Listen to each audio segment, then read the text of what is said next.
Hey there, folks. It's your buddy Mike Messier, and here I am live streaming. I just saw Madam Web tonight. I know the movie's been out for a week or so, and for whatever reason, this movie is getting a lot of hate or a lot of cynicism. People saying it's the end of Marvel Comics universe, and this is the signal that we're getting tired of Marvel movies or superhero movies. I'm not really sure what's going on here, folks, because I saw this movie tonight. I thought it was fine. I thought it was good, actually. I enjoyed it more than most of these cinematic Marvel Universe movies or DC movies or any type of superhero movie. I mean, I slept through most of Black Adam. The Eternals over the summer was horrible. I slept through as much of that as I could. But this one I thought was really good. I mean, I guess I remember now. What was the one with Scarlett Johansson? Um, I'm drawing a blank on the name of it, but that was pretty good too. I think it began with a W, didn't it? Um, and she ended up suing the studio or whatever because she didn't feel that she was getting as much money because the pandemic made that movie mostly be streamed instead of in the theater. But I did see it in the theater, the Johansson one. But let's get back to this one. I'm not sure what people are having an issue with. I mean, I will say this. I was promptly on time for this film. I was in the theater just at the right time. And so that was good. That helped me out. There wasn't a lot of people in the theater tonight. This was a Monday night at a pretty suburban movie theater. So there wasn't going to be a big crowd. I mean, I think everyone that demanded to see this movie the first week or the first weekend has already seen it. So I'm getting, kind of the leftovers. But the screen was nice that I saw it on. It wasn't advertised as a Dolby Digital screen or an IMAX screen. It was just a nice regular screen in a regular auditorium. But in this particular theater, I've learned that their regular auditoriums, although not advertised as IMAX or 4D or whatever, these are pretty good in this particular auditorium that I was in. So I enjoyed it. What else? I mean, I thought the storyline. Well, first of all, I'm a Dakota Johnson fan. She is the lady that we saw a whole lot of, so to speak, in the Fifty Shades of Grey movies. She's that girl, basically, and she's done other stuff. I'm sure she's done other big things that I'm not aware of, but I think she's done pretty well for herself. I mean, someone who's the daughter of Don Johnson and Melanie Griffin, she's done her own thing. And I mean, I guess by box office standards, she's probably far surpassed both of her parents. I mean, both of her parents had big careers. Melanie Griffin was a huge movie star in the 80s and 90s for a while. And Don Johnson was mostly known for his TV work on Miami Vice. But their daughter, I mean, she's done these big, 50 Shades of Grey. That was like her first big thing. And now this one. And I'm sure she's done other stuff that I can't remember off the top of my head. She was in that movie. What was it? The Peanut Butter Falcon? Wasn't she like the love interest, the guidance counselor lady? My buddy Court Fisk asked you, I'll thank him. He sent me the script to that movie. I guess now I have to read it. But I did see the movie Peanut Butter Falcon. I think I reviewed that one. That's a good movie that Dakota Johnson is in. So here she is in this. I think maybe some of the hate for this movie is at the end. I can see where some people might be a little off put by some of the dramatic acting that Dakota Johnson's doing, kind of like in the final confrontation scene. Spoiler, by the way. There's a scene where they're fighting underneath the Pepsi sign. Maybe that's another thing that people got pissed off about. Was there's clearly a sponsorship movie tie-in with Pepsi Cola in this particular movie. We see Dakota's character, before she's Madam Web, she's drinking a Pepsi at the outdoor barbecue in New York City. She's passing on alcohol to drink a Pepsi Cola. It's quite obvious. And then we see the Pepsi, returned later on when a Pepsi sign is basically the way that the bad guy gets killed. So yeah, maybe people didn't like that. What else did people not like about this film? I don't know. If you're not a Beyonce fan, there was certainly within 10 minutes, there was two references in the background to Beyonce Knowles. You see a magazine cover. I don't know if it was Variety. I don't think it was Variety. Variety was another one, but there's Beyonce on the cover of Us Weekly or People or something, and then an advertisement for her Dangerously in Love album. I found it interesting that the two timetables in this movie, the two time references, were 1973 in the middle of the woods in the non-United States country. Non-United States country. I won't say a foreign country because the people that live in that country, it's not foreign to them, is it? But 30 years later, it's 2003. We're in New York City, where most of this movie takes place. I found that to be interesting as well, because if the movie, this one, takes place in 2023, then I would have to guess that we're setting this thing up for a sequel. Obviously, it's set up for sequels that I would assume take place 5 or 10 years later. And that's kind of an interesting thing here. Maybe people didn't like the fact that this movie clearly is setting up a couple of sequels, at least in theory. Um, and I don't know. I really don't see what's wrong with this movie. I mean, I don't see, if you're going to compare this one to some of the other crap that people have sat through, like I said, Black Adam was bad. Eternals was bad. All the ones with all the X-Men's and all the thises and the that's and all these groups, I get confused. There's 5 different Supermen. There's 3 different Hulks. I can't keep them all under a fucking uh, file, folks, in my mind. And I don't really want to. When I go see these superhero movies, the way that I see it is I don't want to be a super fan. I don't want to worry about some goddamn universe. I want to see a movie that's going to hold my interest and self-contained. Okay, and I know that that's against the whole marketing of all these fucking things. I'm going to look up the Scarlett Johansson. What was her fucking superhero movie? Black Widow. I didn't even have to see it. I knew it as soon as I fucking pushed enter. I figured it out. By the way, if you are watching this, it's I guess it's Tuesday morning, the 27th of 2024. It's kind of an interesting date, 227. That was a nice TV show if you ever watched it. 227 2024.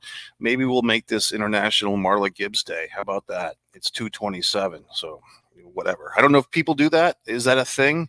Do people make 227 memes of Marla Gibbs and Mary? That was Jack Hayes' character who always said Mary. Okay, so let's go back to this goddamn film. Why did I like it so much? I don't know. I mean, I think Dakota Johnson is obviously easy on the eyes. I think she's a great actress. I think in this movie, as opposed to other movies where we see some of the posturing, is what I would call it. That's why I had no interest in seeing the Aquaman film. I feel that, whatever his name is, Jason Momoa, I feel like he postures. I think a lot of actors are posturers. I think Dakota Johnson is not. I think she's a straight actress. Like, she plays it straight. There is some humorous moments, some levity, as they say.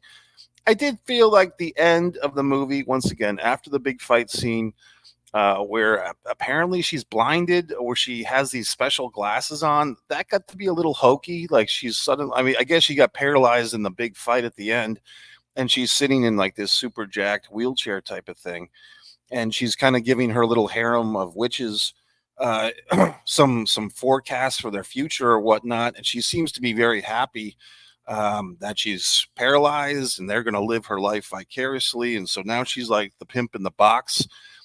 She's going to send these little chicks out to fight crime and stuff. So she seemed quite happy about it. And like I said, that's setting up sequels, and Sydney Sweeney, I thought that was kind of interesting as far as casting. I mean, I really didn't even know who she was until about 4 or 5 months ago when I saw her, rom com, Only You or Anyone But You, whatever the fuck it was. But I'm learning now that she's like a big deal. She's, in this HBO show that I haven't watched where she's a high school sexual being and all this good stuff. She definitely has a face, she has a kind of essence as an actress where, it basically looks like she's about to have sex at any given time. I mean, that's just the vibe she puts off to me. Maybe I'm misogynistic and so forth, but she seems to play into that. There have been rumors that she's had some, surgeries to enhance certain parts of her anatomy. But in any event, she always looks good in this movie. Oddly enough, she's probably 26, 27 when they filmed this movie, but they're having her play basically a 17 or an 18-year-old high school kid, which was a little bit weird. I can see why they wanted to do that. They obviously want to shoehorn her into the franchise. it just seemed to me like that was her biggest acting accomplishment in this film, was trying to play like a nerdy, of the three little harem girls, the three little, spider women to be. She's the nerdy one. It's going against type. Um, I didn't quite think she. I mean, I think it's just hard because I think she's a. We've seen her, or at least now I have, in all these kind of movies where she's the sex kitten or the aggressor, and she's playing a woman in her 20s and everything that I've seen her in, because I haven't seen that series on HBO where she's this high school girl. So for me, it's hard to kind of see her now as playing an character in her teens. It just doesn't feel right, and it feels like a shoehorn thing because if you were going to have her in this movie playing her actual age, she would be Madam Web.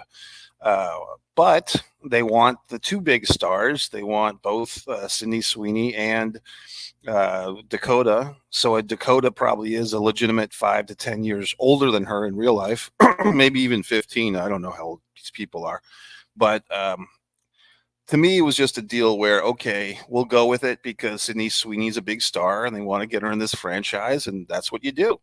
The other two actresses in that little trio I had never seen before.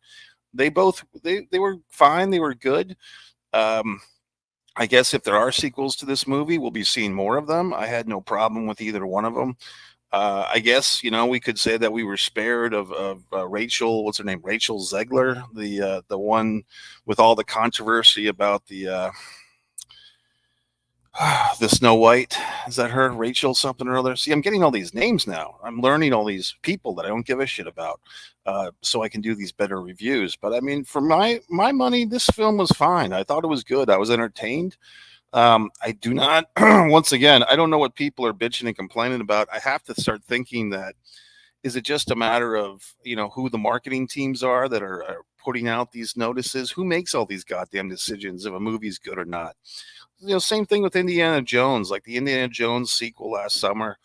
I actually was pretty fine with it. I mean, yeah, there was some stuff where it was a little depressing, like Indiana Jones himself was kind of depressing in that movie.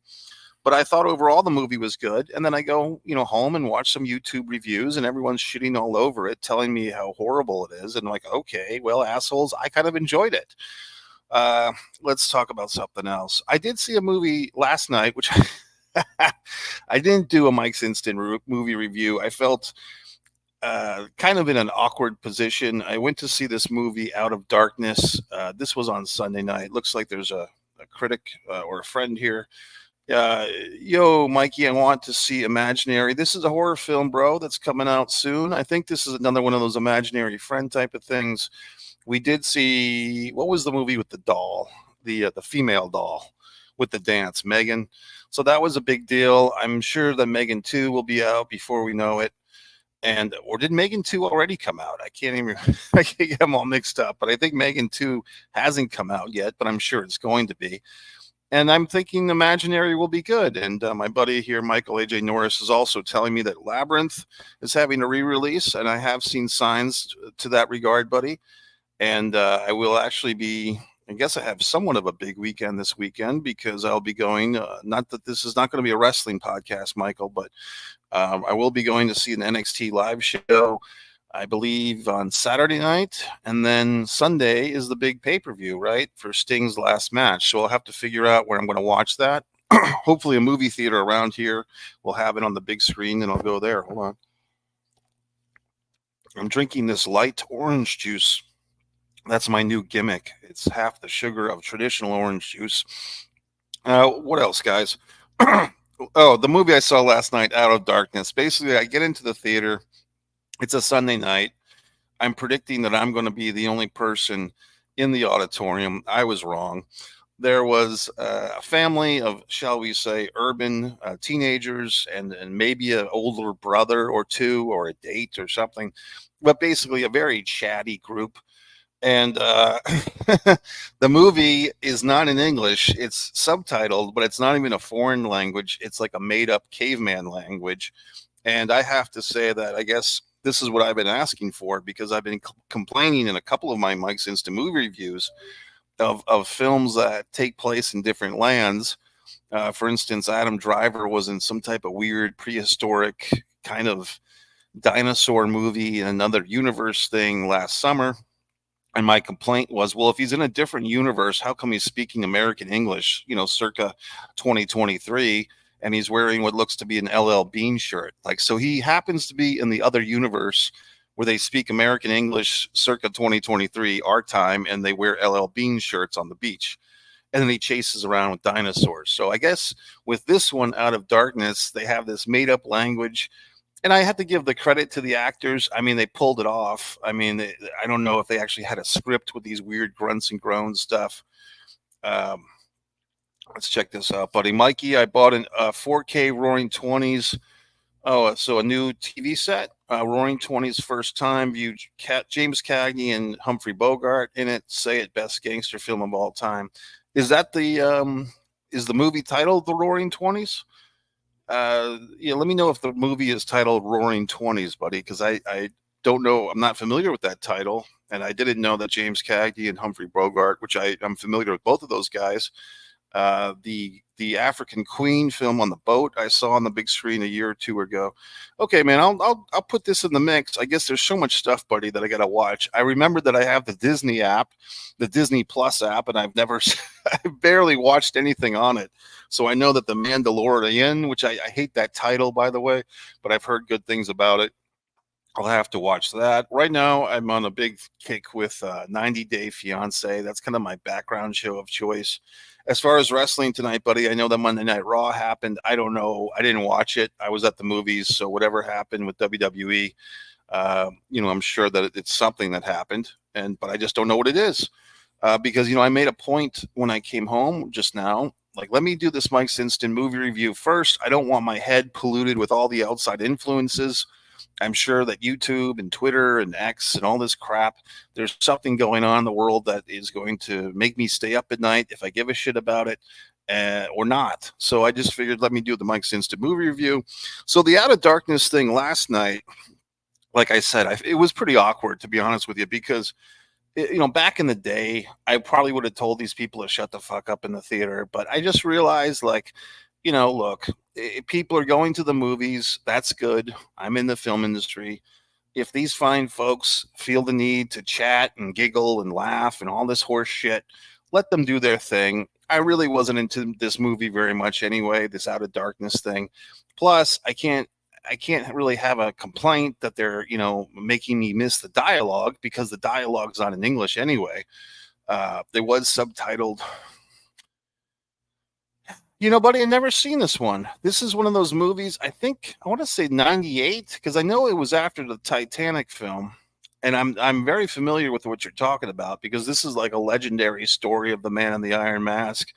I think it's like a guy who has his brother put in an iron mask. And I think I read a graphic novel adaptation of this story, believe it or not. I know I did, because I ordered like this set of books from eBay that were like the classics in like a little kind of half-assed comic book. Not half-assed. They were good. I still have them, actually. And I read over a bunch of this stuff, like the Time Machine and all this other stuff. And the Man in the Iron Mask was one of them. I haven't seen that one either, buddy. So now here's another movie I got to watch. And like I said with my Bob Marley review last week from Austin, Texas, for whatever reason, a lot of people are watching that video of me reviewing the Bob Marley One Love movie. I said, hey, folks, do you have a recommendation for some Bob Marley documentary I can watch to get the full story? And somebody kindly enough recommended it. I think it's just called Marley. And of course, that's another thing that I have to watch. So I just have to be like Madam Web and duplicate myself. And one asshole Mike can watch all these movies. The other asshole Mike can listen to all this music I've bought and never listened to. The other one can do all these podcasts for you fine folks. And the other one can watch wrestling all day and night. So, I mean, I just have to divide myself like Madam Web. Yeah, that was kind of interesting, too. This superpower, I took a little bathroom break during this film. And when I got back, it seemed like the big exposition of Madam Web was revealed suddenly. And she's in this fucking lake with this fucking weird kind of character, like one of these Spider-Man fucks. It's kind of interesting. Like, one of them, like, basically was her mother's gynecologist or birth doctor, whatever the fuck that's called, pediatrician or obstetrician or whatever they call these things. Mikey, do movies have to have TV series? Will it ruin the movie version or help it? All right, you got me on a side topic here, pal. Uh, I don't think they have to. I think, let's be honest, pal. What they're really looking to do is just tap into an audience. And people complain or they question, why are there so many Marvel comic universes, or why does this TV show have this sequel? Well, we complain about it, but then we support these things. And the reality is, it's basically a marketing ploy. And I don't even think it's that evil or disingenuous or whatever. It's just that it's so hard to get attention. It's so hard to get an audience for anything. I mean, I'm sitting here, buddy, and I'm writing wonderful books, and people aren't buying them every day of the week. But if I had, a picture of Tom Hanks and Julia Roberts and me on the cover of this book, they would probably buy it, right? So the point is, with marketing, if you have already got a built-in audience, say you've built up a bunch of people who are familiar with the Spider-Man comic book, and then you make a TV series. Well, you would hope that a certain percentage of the comic book fans watch the TV series, and then 10, 15, 20 years later or 5 years later, hey, let's see if this TV series can help promote a feature film. Okay, it did. Well, the feature film has to have a soundtrack and a bunch of t-shirts and so on and so forth. So I think it's just brand identification. And look, branding is something that I try to stay away from as an artiste. I just find it to be what's the word? Limiting. Okay, like, and people try to cram that branding down my ass for 20 years, and I don't like that. I mean, I want to do what I want to do. If I want to write a comedy, I'll write a comedy. If I want to write a horror, I'll write a horror. So, but these big companies don't think like your buddy Mike Messier. They're looking to maximize their money, and one thing they do with that is branding, and so on and so forth. This cat and it's causing a weird thing with my hair. Okay. So anyway, I don't know. I'm not terribly opposed to people trying to make a buck, and it's name identification. You know what I mean? And apparently, this Madam Web thing is loosely based on whatever the source material is, and there was another thing with this movie, Madam Web. Peter Parker. So there's a Ben Parker in this movie, which is Madam Web's, like, her day job's partner, and they're ambulance people, and you keep thinking they have a romance, but apparently they don't, because he's happily married. So these characters, are they the Uncle Ben and Uncle May of Peter Parker? Are these the ones that raised Peter? No, they're not a couple. That's right. It's the guy and his sister. It's Ben Parker and his sister are in Madam Web, and the husband is off doing whatever the fuck. So what's going on here? I mean, and if this movie's taking place in 2003, well, Spider-Man is not being born in 2003. Not in this universe. And that's where we get into this whole horse shit with Marvel fucking multiverses and all this horse shit, which is basically a way for them to make all these movies, get people all excited, get them confused, and so on and so forth. Mikey, comedy movies are dying. Horror and action make money. Well, let's get into that, buddy. And I know the answer to this. Why are comedy movies? Why do we see less comedies? First of all, with all the political correctness, which is a term that's been going on for 30 years. I mean, Bill Maher had a fucking TV show in the 90s called Politically Correct, or Politically Incorrect, I should say, which was a take on the term political correctness. And that's going back 30 years. So, but now it's like what I call hashtag someone into oblivion, cancel culture, all these wonderful things.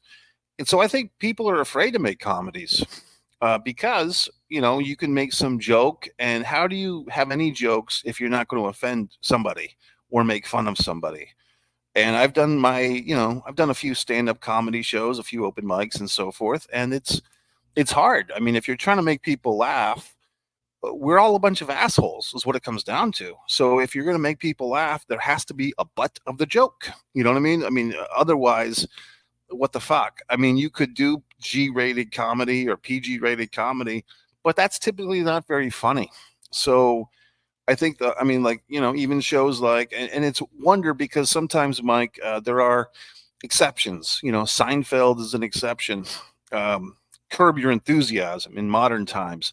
They do a lot of stuff that it's like, well, how they get away with that? Or, there's a whole big thing on Facebook, at least on my Facebook now, that comes up. I can't believe Family Guy said that. So there's like kind of these grandfathered shows or traditions. Like, okay, well, Family Guy it's a cartoon. It's been on forever, so that can do what it wants. Or Curb Your Enthusiasm. Well, that's just Larry David. He's so funny. He can do what he wants. It's kind of like Mike Tyson. Mike Tyson's a convicted sex offender. Okay. But, we'll put him in the Hangover because certain people, for whatever reason, are exceptions to the cancel culture rule. And basically, if we like you enough, you're okay. And I mean, who the fuck knows? So, I mean, it's just interesting to me. What else? So I did see, I don't know if AJ, if you saw Night Swim, if you saw that one, that's a horror film that's out now. Oh, okay. Let me go back to your comedy thing and horror. Horror, I think it just has such a strong audience, buddy. So many people, especially teenagers on the weekends, go to the horror movies. The horror movies don't even have to be that good, and people like to go see them. I mean, there's a thing. I knew people in the day, buddy. People, I had friends that like to sit around and watch bad movies. So they would get together and they put a bad movie in and they'd sit around in their living room and talk about it.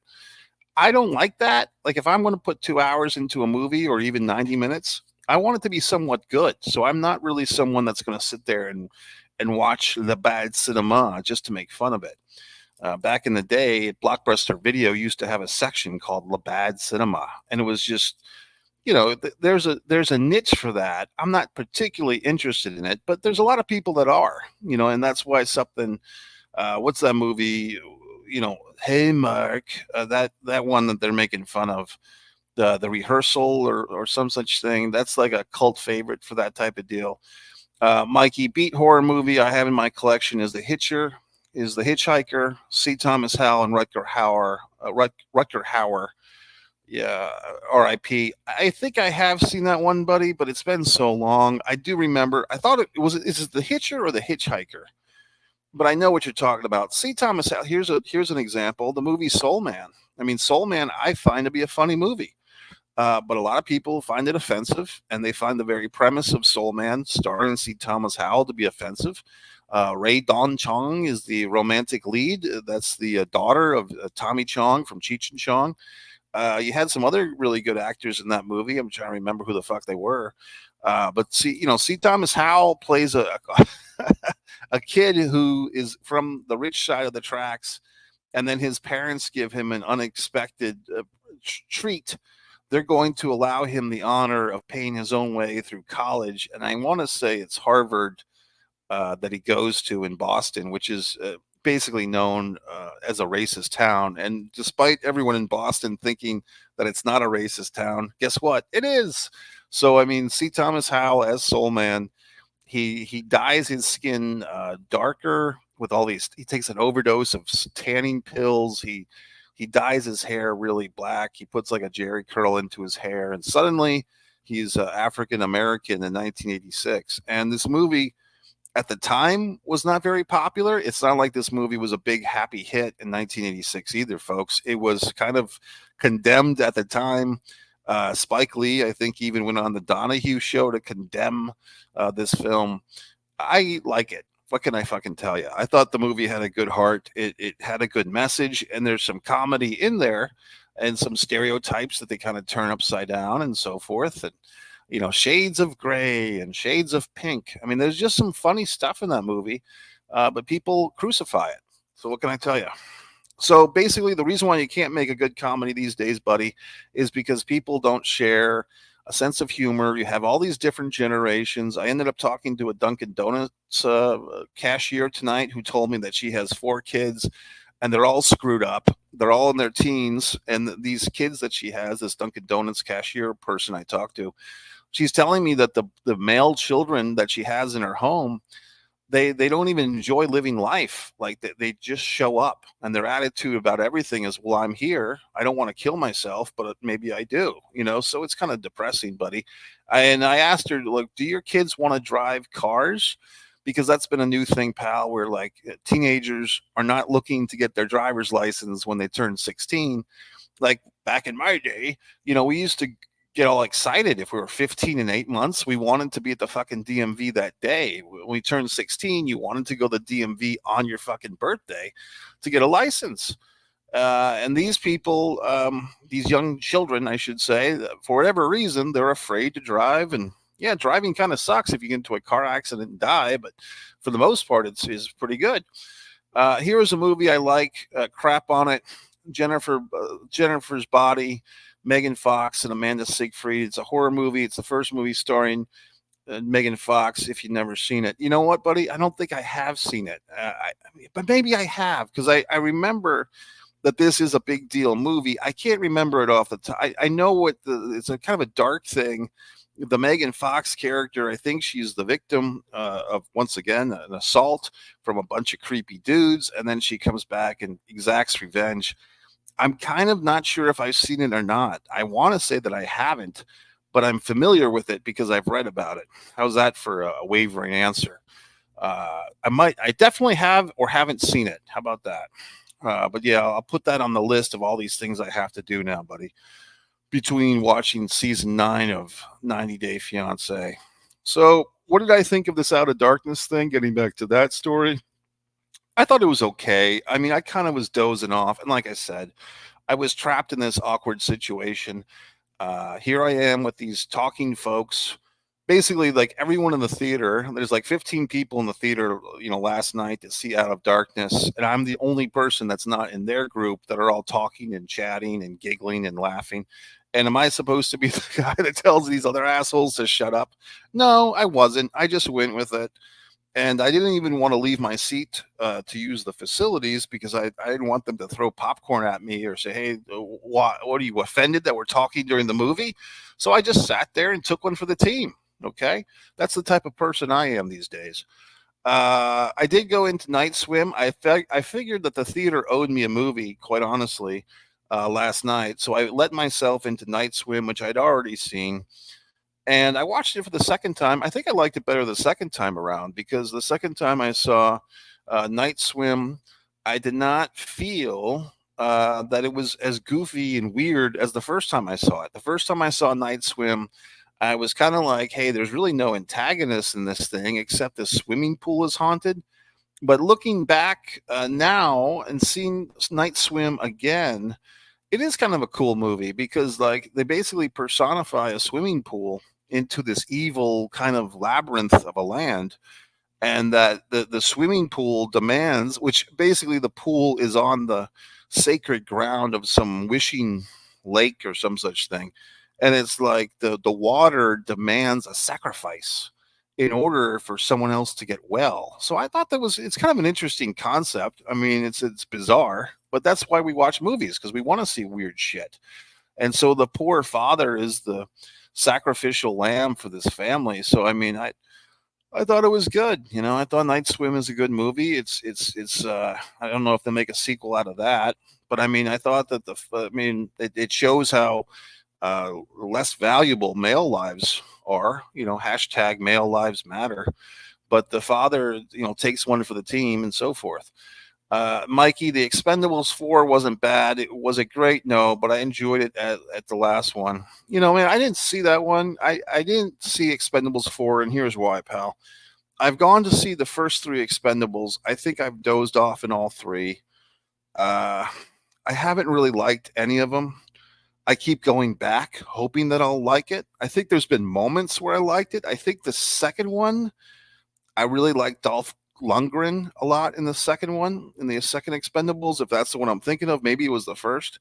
And in one of the Expendables, there's a scene, I think, with Bruce Willis, Arnold Schwarzenegger, and Sylvester Stallone all together, kind of the Planet Hollywood guys. That was really kind of an awesome scene to see those 3 dudes on the screen together, which we'll never see again. Unfortunately, Bruce Willis is not doing well. I've also heard that Ole Anderson, the wrestler, has passed away. So there will be a very special tribute to him on One Pro Wrestling and Sports Fan channel. If you happen to be hearing this or seeing this and you're saying, gee whiz, Mike, what is this? This is One Mike Messier, where I do my Mike's Instant Movie reviews. I do my other videos, my life rants. And over on the other channels, One Pro Wrestling and Sports Fan is where I do my pro wrestling and sports fan stuff. And on One Man and a Camera Films, you see my work a lot of times with my buddy Tim Labonte.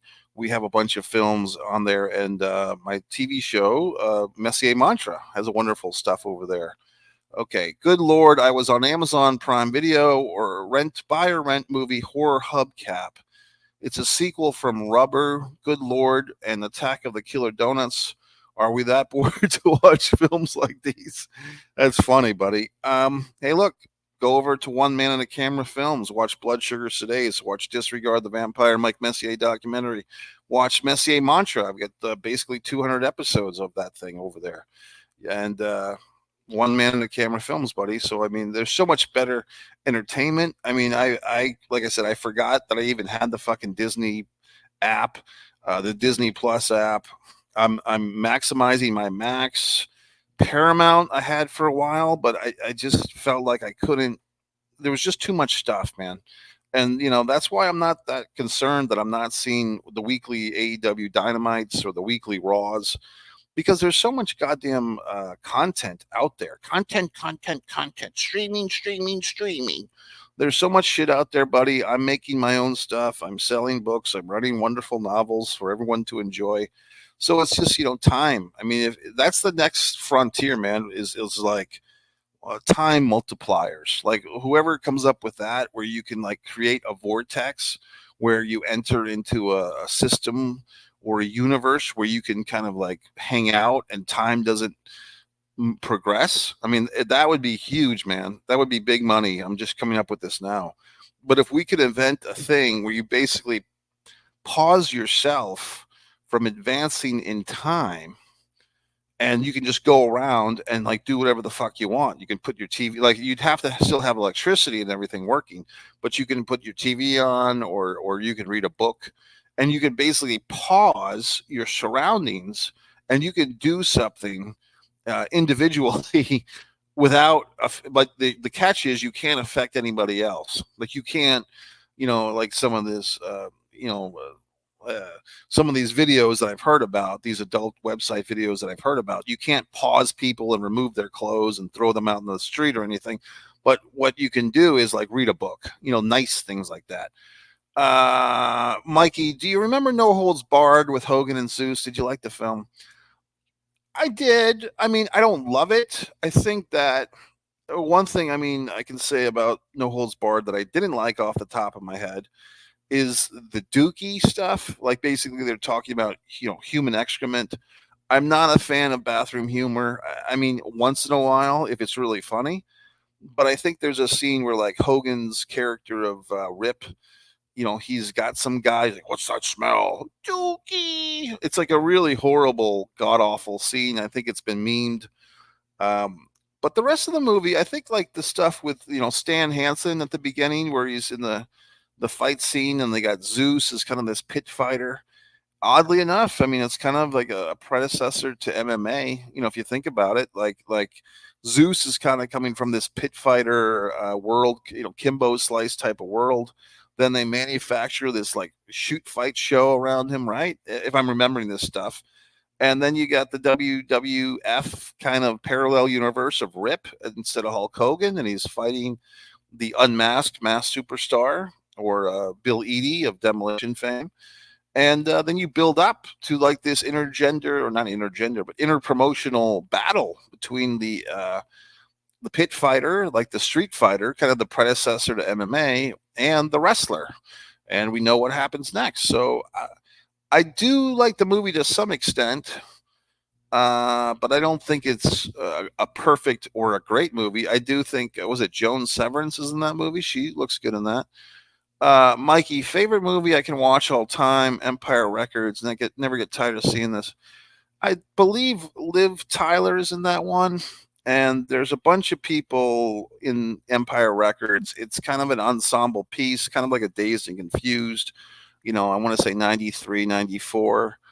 It's a movie that, and that's, the stuff that you see in Empire Records of the local record store, kind of a thing in the past. I mean, there's still some that are holding on. But yeah, I mean, it's a good movie, buddy. I mean, I'm glad you like it. I just remember Liv Tyler being in it. I don't think it's my favorite all time movie, but no judgment. I'm glad you like it, buddy. So, folks, what else can I say? So, what am I giving these star ratings to? Madam Web, fuck it. I want to give it a nice big 4 stars. The world can go fuck off. I thought it was fun. Maybe I mean, it's not really a 4-star thing. I'm going to give it a nice thing. I'm going to give it like 3 3/4. I'm going to say, just to balance out some of these assholes that are shitting all over it. I think it was pretty good. Yep, I got that, buddy. So I think 3 3/4 from Adam Webb, and a little high. I mean, but I don't know. I liked it. What the fuck? And what else? I don't know. I just thought it was good. Uh, Out of Darkness, I almost have to give it an incomplete. I mean, I'd probably give that 2.5. But the movie was ruined for me by the audience. To be quite honest with you, these people, they want to talk, they want to giggle, and no consideration for me. But that's fine. Poltergeist is a scary movie, and Pool seemed really scary. It had real dead body. I was freaking out when I found out about it in Curse movie. I didn't know that Poltergeist had a real dead body. I remember watching the True Hollywood Story of the Curse of Poltergeist. I don't quite remember the real dead body stuff. I know that the older sister in that film, that's very attractive actress, she died young, I think, which is sad. And Heather Rourke, I think, was the there here.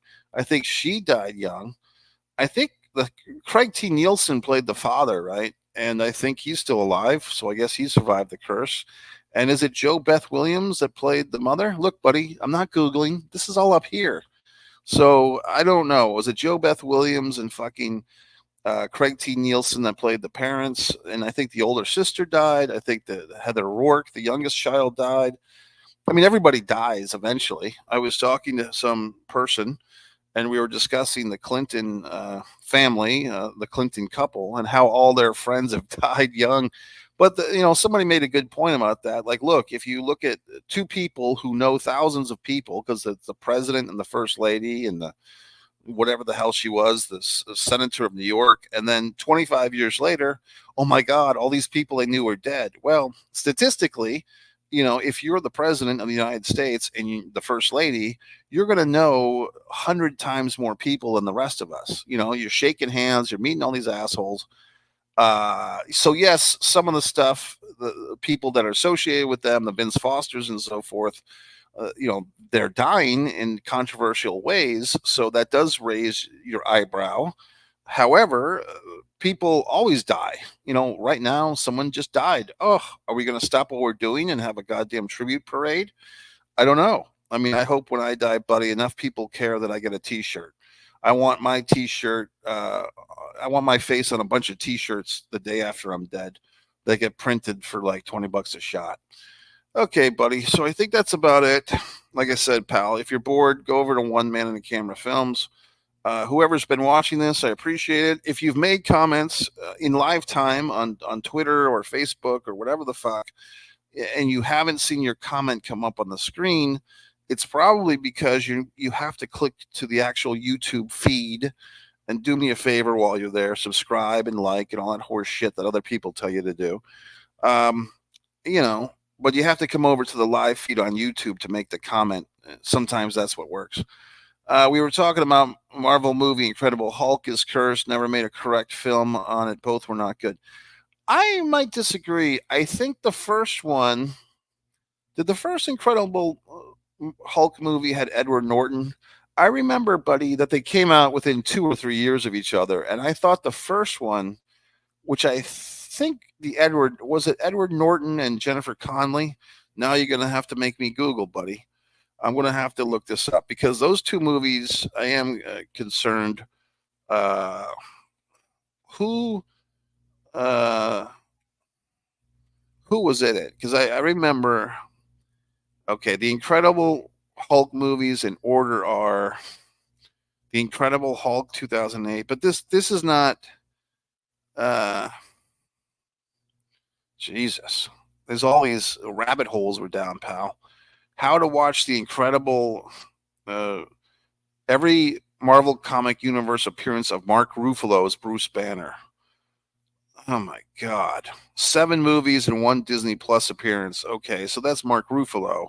But what about Edward Norton as Hulk? That's what I remember. What's going on with him, pal? Oh, why Mark Ruffalo replaced Edward Norton as the Incredible Hulk? And gee whiz, pal, now we're down the fucking rabbit hole.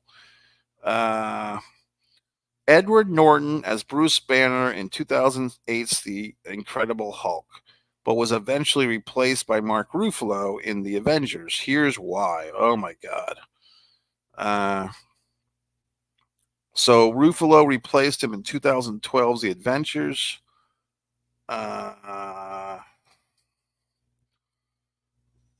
My God.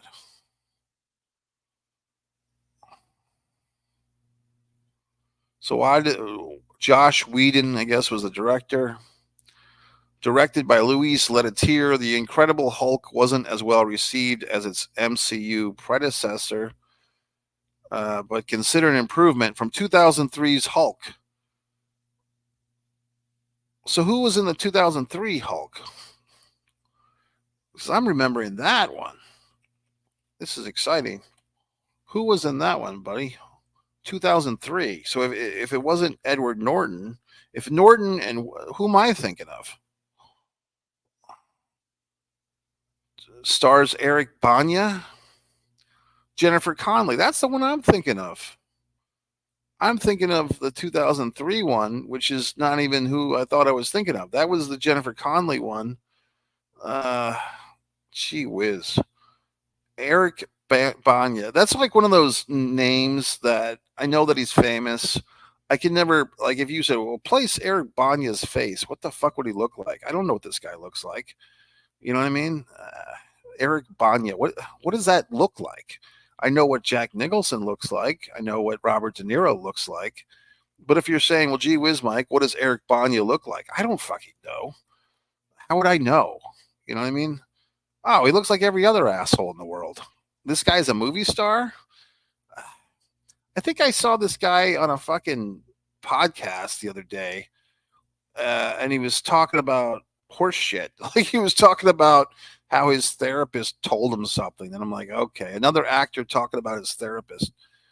Okay, so this guy's been around. Uh,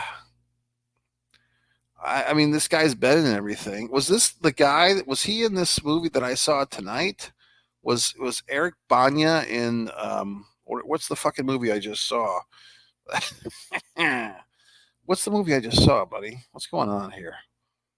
Uh, Madam Web. Is he in that? Was he the fucking Roberts guy? What? Goodness. Was Jesus Christ? Who? Madam Web cast. I mean, God. Now we're going because was Eric Banya in this movie? Was he the Peter Parker guy or the Ben Parker or whatever the fuck? Who played Ben Parker? Adam Scott. Now you tell me, buddy. Does Adam Scott look like Eric Banya? Do they look like the same fucking guy? The same guy.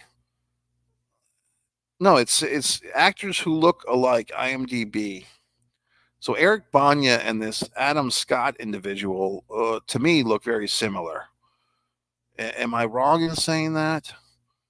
Uh, so Corey looks just like Eric Banya. They're saying Corey Feldman looks like Eric Banya. I think this Eric Banya individual looks like Adam Scott. In any event, buddy, they're saying that Christopher Lambert looks like Thomas Jane. Gerard Depardieu looks like Ed O'Neill. I never saw that before, but now I can't not see it. Cillian Murphy looks like Tom Welling. I don't see that very well. Oh my God. Leela Sobieski looks like Helen Hunt. I don't know. I mean, we're pushing some limits here, folks. Erica Christensen looks like Julia Stiles, I guess.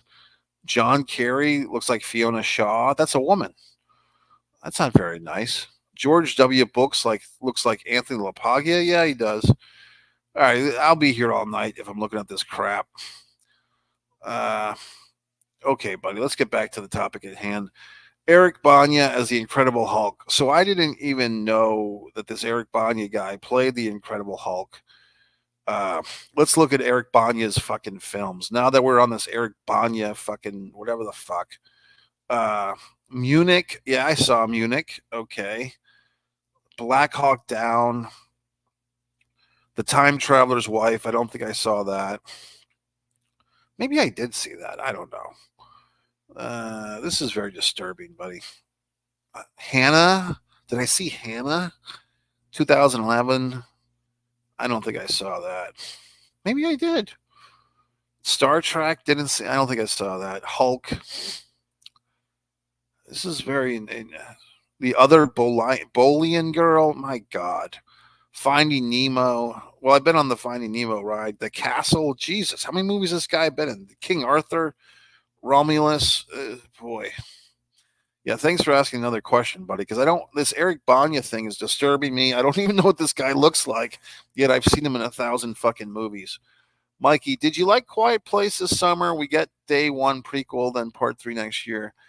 I did like the Quiet Place movies, buddy. I did both of them. I saw the first one, and then I saw the second one, and that's our buddy there. I mean, I think the guy, John or whatever the fuck from The Office. Credit to him, he grew a beard and he kind of reinvented himself as this horror film, franchise director and star. And I like both of those movies, buddy. So, I mean, one thing that you have to keep in mind for some of these, horror film franchises is if they have kids in the movie, the kids grow up so fast these days. So, I mean, if you are going to have a horror film with kids, then either you're going to have to recast the actors, the kid actors, or the characters have to age along with the actors who play them. Now, look, everybody gets older and so forth, but you know, I just guess I'm just interested because I did like The Quiet Place 1 and 2. I think I've done reviews of those movies on this thing, but I've enjoyed both of them tremendously. And I always cite when people say, "Well, gee whiz, Mike, what horror movies do you like now?" I say I like the Quiet Place movies and I like the Annabelle movies. Meaning the Conjuring universe. So I do like the Quiet Place. Sting will be scary. Mikey, man, eating giant spiders. Body look. Well, I think isn't that in Labyrinth, pal? So don't spoil me because I don't think I've seen that one. Okay. Are you talking about the wrestler Sting or the actor Sting? Which one? Labyrinth, is that David Bowie or the singer Sting? I guess I'm not sure if this is a reference to the big AEW thing or to the actor performer. Now, I did see Sting in concert once upon a time. Kind of a sob story there, which maybe I'll get into another time. But I have seen Sting in concert. I see that I think he's doing a tour with Billy Joel now. Okay, pal, new horror movie. All right. Well, look, folks, this has been great. I hope you've enjoyed my new hat. I enjoy this hat and so forth. I thought we had fun tonight. I saw a movie, we discussed it. The wrestling world, we kept at bay. I will go over and I'll go to YouTube and see if anything, if Cody Rhodes did something, or maybe he took a shit, or maybe Triple H blew his nose. So I'll see what those assholes are up to on the USA Network. If anything big and exciting happened, I'm sure people are discussing it and Twitter fucking it and everything else. But I had a good time at the movies. I thought Madam Web and Dakota Johnson and Sydney Sweetie playing a schoolgirl and everything. I guess I would say that little coven of witches there, like the good witches, I think that's kind of exciting. Dark Side of the Ring, Vince McMahon, that will be something if they have the balls to do it. I mean, let's be honest. I think that Dark Side of the Ring is. I mean, they've gone out there a few times, but at some point do they really want to take on the big man? Maybe they do. They'll probably make it as soon as he dies. Let's put it that way. As soon as Vince is actually dead, if he ever does die, those guys will probably ball up and make a Vince thing. Hey, look, we've known about Vince McMahon dirt for fucking years. Just no one but me and a few others have had the fucking balls Ryback to talk about it. But if you look at my history of videos, with Vince Russo, and even before I was on the Vince Russo thing, I was talking about Vince. Mostly about creative and financial, but about the Saudi Arabian deals and everything else and his Donald Trump involvement. And all these assholes and critics criticized, and now they're just, they're eating the plate of dog shit that is the Cody Roman Reigns storyline. So I've been ahead of the curve. I remain ahead of the curve. Joey Ryan, I said everything. All the thumb in the ass wrestlers, I said everything. I pointed these things out, and the masses, for the most part, AJ, denied me my truth or denied the truth to themselves that I exposed. And you weren't like that, buddy. You were always in my corner, cheering me on. You and Shane McKenna and a few others. I will be on the gang is getting back together. Me and Angelo DeCipio, the other Mad Dog, and Amelia will be. I'll be on as a special guest with their podcast on Wednesday night, 6:45. Angelo and Amelia invited me to be on a Jeff the Ref tribute. Our friend who passed away the night that Chris Jericho lost his AEW title to Jon Moxley. That was 4 years ago. February 29th, I believe he passed away. 2020, right when the pandemic mania was starting to grow wild. Our buddy there, Jeff, passed away. Mikey, are you a fan of the movie Footloose? Oh, very nice question. I have seen the movie Footloose. I don't think I've ever seen it in a big screen environment. That's one of those movies that could probably, do well with a re-release. I don't know if it's been re-released on the big screen. I would go see that. I have seen it in the comfort of my own home. I do like it. I mean, there's a lot of 80s cliches in that movie, like, the hillbilly guy, kind of like, what's his dicks? Kevin Bacon's character has a big dumb friend who he has to teach how to dance. And, you have a lot of cliches in that movie, but I think that's the type of movie that invented some of those cliches. What's going on there, Carl? Good to see you in here, buddy. Carl and I'm doing fine. I went to see Madam Web. If you want to play the replay when this is over, Carl, we're about to wrap things up because we're heading to the 59-minute mark, and that's when I have to call these things. Yeah, good evening, pal. I know that Carl is in the not in Chicago, but within driving distance, an hour or an hour and a half away from Chicago.